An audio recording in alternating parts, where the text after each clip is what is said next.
Hello दोस्तों, आज हम लोग बायोलॉजी के सेट 1 के 50 MCQ क्वेश्चंस को देखेंगे। ये सभी एग्जाम के लिए काफ़ी महत्वपूर्ण है। तो चलिए शुरू करते हैं। आज का पहला प्रश्न है बैरी बैरी रोग किस विटामिन की कमी से होता है। तो बैरी बैरी रोग जो है विटामिन 1 की कमी से होता है। बैरी बैरी रोग किस विटामिन की कमी से होता है? तो बैरी बैरी रोग जो है विटामिन 1 की कमी से होता है। आपका ऑप्शन जो है ये बी होगा। अगला प्रश्न देखते हैं, स्टार्च से क्या संबंधित है। तो स्टार्च जो है स्टार्च से क्या संबंधित है? तो स्टार्च से जो है ग्लूकोज संबंधित है। स्टार्च किससे संबंधित है? तो ग्लूकोज से। तो आपका आंसर ग्लूकोज होगा, ग्लूकोज। अगला सवाल है, स्कर्वी रोग किस विटामिन की कमी से होता है। स्कर्वी रोग विटामिन सी की कमी से होता है। ठीक है, अगला प्रश्न देखते हैं। अगला है, पेप्सिन होता है। पेप्सिन क्या होता है? तो पेप्सिन जो है एक एंजाइम होता है। अगला है, वह कौन सा तत्व है जो दंत एनामेल को कठोर बनाता है। तो वह जो तत्व है उसका नाम है फ्लोरीन, जो दंत एनामेल को कठोर बनाता है। अगला है, जनन क्षमता में कमी होती है किस विटामिन की कमी से। तो विटामिन ई की कमी से जनन क्षमता में कमी होती है। विटामिन ई की कमी से जो है जनन क्षमता में कमी होती है। अगला है, विटामिन की खोज किसने किया। तो विटामिन की खोज जो है ये फंक ने किया था। ठीक है, अगला प्रश्न है, कौन सा कार्बोहाइड्रेट मोनोसैकेराइड है। तो ग्लूकोज एवं फ्रक्टोज जो है या मोनोसैकेराइड कार्बोहाइड्रेट के रूप में जाना जाता है, ग्लूकोज एवं फ्रक्टोज। अगला प्रश्न देखते हैं। अगला है, निम्नलिखित में से कौन सा डाइसैकेराइड है। तो ये जो माल्टोज है यह डाइसैकेराइड का उदाहरण है। अगला, निम्नलिखित में कौन सा दुग्ध प्रोटीन है। तो कैसीन जो है यह दुग्ध प्रोटीन है। अगला, किस विटामिन को हार्मोन भी कहते हैं। तो विटामिन डी को हार्मोन भी कहा जाता है। विटामिन डी को हार्मोन भी कहा जाता है। अगला प्रश्न देखते हैं, रेनिन का स्त्राव यानी स्त्रवण करने वाला अंग कौन सा है। तो वह है आमाशय। अगला है, डार्विन का सिद्धांत था, यानी डार्विन जो है किस सिद्धांत से संबंधित है। ऑप्शन के हिसाब से, ऑप्शन से किस सिद्धांत को डार्विन ने दिया था। तो प्राकृतिक चयनवाद का सिद्धांत जो है वह डार्विन ने दिया था। अगला प्रश्न है, वन पारिस्थितिकी तंत्र में हरे पौधे क्या होता है। तो यह होता है मूल उत्पादक। हरे पौधे होता है मूल उत्पादक। अगला, जीवों तथा वातावरण के पारस्परिक संबंधों का अध्ययन क्या कहलाता है। तो जीवों और वातावरण के पारस्परिक संबंध जो है वह इकोलॉजी कहलाता है। अगला है, उत्परिवर्तनवाद किसने प्रस्तुत किया था। तो उत्परिवर्तनवाद से संबंधित जो है वह है होंगलो डी ब्रिज। डी ब्रिज आप बोल सकते हैं, होंगो डी ब्रिज या डी ब्रिज, होंगो डी ब्रिज, जो कि उत्परिवर्तनवाद से, तो उत्परिवर्तनवाद से संबंधित है डी ब्रिज।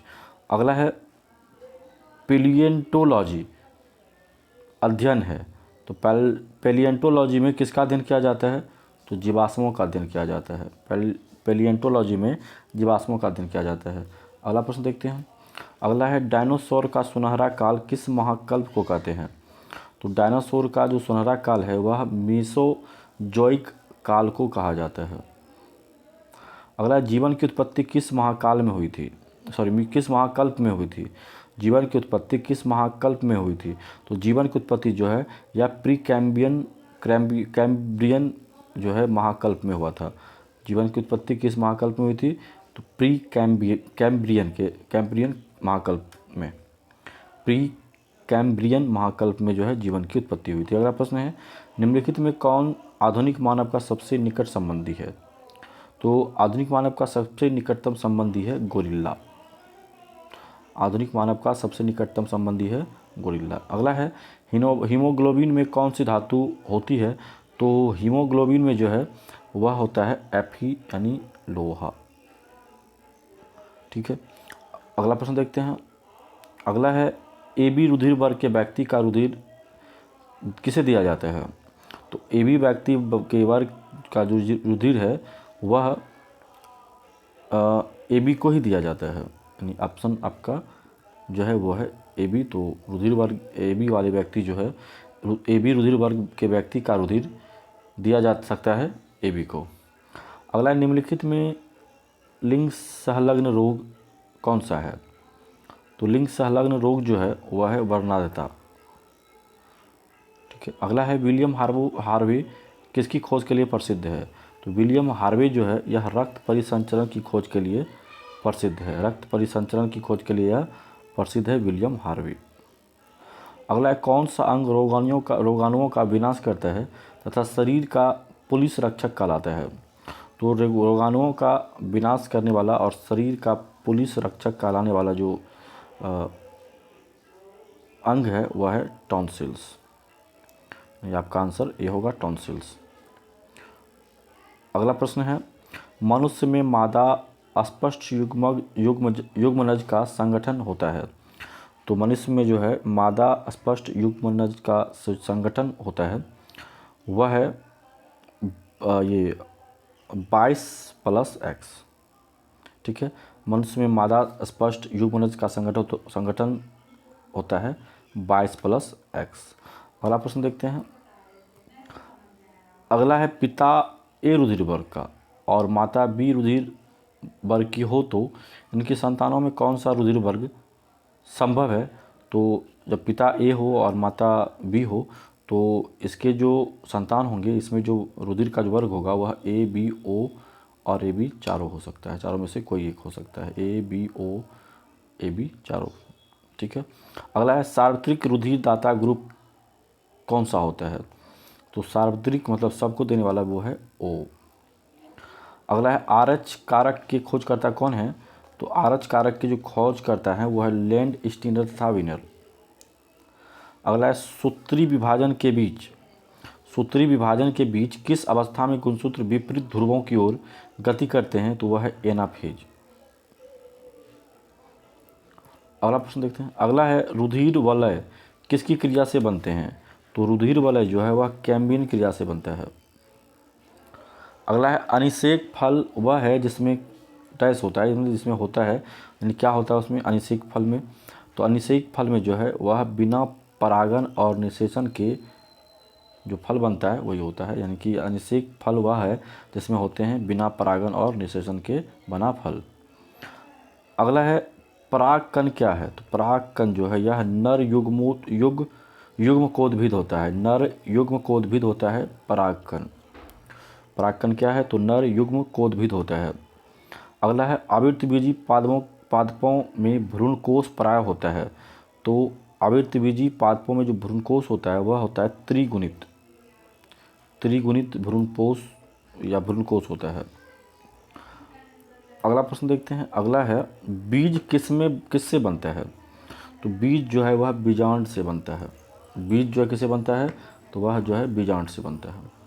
अगला है एक ही पादप में एक पुष्प के परागकणों का दूसरे पुष्प के वर्तिकाग्र पर जाना क्या कहलाता है? तो वह जो है गीटोनोगैमी कहलाता है। गीटोनोगैमी। ठीक है। क्या कहलाता है? तो गीटोनोगैमी कहलाता है। अगला प्रश्न देखते हैं। अगला है कौन सा फल नट है? तो काजू जो है एक फल है जो कि नट है। अगला है नारियल में खाने योग्य भाग होता है। तो नारियल में जो खाने वाला भाग होता है वह होता है भ्रूणकोष। अगला प्रश्न देखते हैं। अगला है एक सच्चा फल होता है। तो एक सच्चा फल जो है वह निषेचित एवं विकसित अंडाशय होता है। निषेचित एवं विकसित अंडाशय।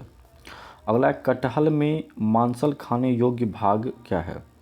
तो कटहल में मांसल खाने योग्य भाग जो है वह है सहपत्र और परिदल पुंज। अगला है अधिकांश पादप वायरस में जेनेटिक पदार्थ होते हैं और ये होता है RNA। अगला है जंतु वायरस में आनुवांशिक पदार्थ अधिकांशतः होता है। तो जंतु वायरस में आनुवांशिक पदार्थ अधिकांशतः होता है वो DNA होता है। ठीक है। अगला प्रश्न देखते हैं। अगला है प्रतिजैविक औषधि अधिकतर किस में मिलती है? तो प्रतिजैविक औषधि जो है अधिकतर जीवाणुओं में मिलता है। अगला है वायरस की सर्वप्रथम खोज किसने किया था? तो वायरस की जो सर्वप्रथम खोज किया था वो इवान विस्की ने किया था। अगला है जीवाणुओं की खोज किसने किया था? तो जीवाणुओं की खोज ल्यूवन हॉक ने किया था। अगला है प्रोटीन की इकाई क्या है? तो प्रोटीन की इकाई है एमिनो एसिड। प्रोटीन की इकाई क्या है? तो एमिनो एसिड। अगला प्रश्न है कोसा में प्रोटीन संश्लेषण का स्थान है। तो कोसा में जो प्रोटीन संश्लेषण का स्थान है वह है राइबोसोम। अगला किस ताप पर एंजाइम अधिक सक्रिय होते हैं? तो 40 डिग्री सेल्सियस पर जो है एंजाइम अधिक सक्रिय होता है। अगला है शरीर में अधिकतम ऊर्जा संचय किस पदार्थ के रूप में होता है? तो शरीर में अधिकतम ऊर्जा संचय जो है वह वसा के रूप में होता है। शरीर में अधिकतम ऊर्जा संचय किस पदार्थ के रूप में होता है? तो वसा के रूप में। अगला है बच्चों में रिकेटस तथा ऑस्टियोमलेशिया जो कि बुजुर्गों में होता है रोग किसकी कमी से होता है? तो यह जो है विटामिन डी की कमी से होता है। उम्मीद करते हैं आपको ये 50 क्वेश्चन जो कि 10 से 12 मिनट के अंदर हम करवा देते हैं आपको अच्छा लगता होगा। अगर आपको ये वीडियो अच्छा लगता है तो लाइक करिए, सब्सक्राइब करिए, शेयर करिए और कमेंट करके ज़रूर बताइए कैसा लगता है ये आपको वीडियो। मिलते हैं अगले वीडियो में, तब तक के लिए धन्यवाद।